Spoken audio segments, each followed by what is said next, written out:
My name is Ted Snelgrove. I'm the Chief Business Officer at a little startup in Silicon Valley called Lexant Bio. We're focused on developing molecular diagnostic tools to support management of patients in stage 4 cancer.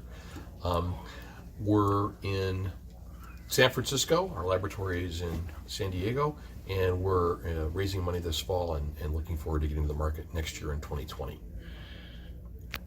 We had Richard come today and talk to our group, and we had a vigorous and interesting conversation.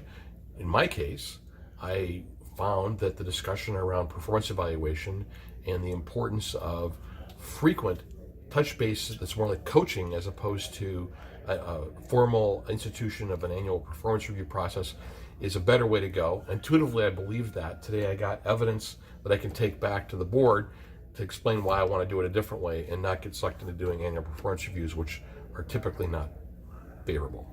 So that's what I got today.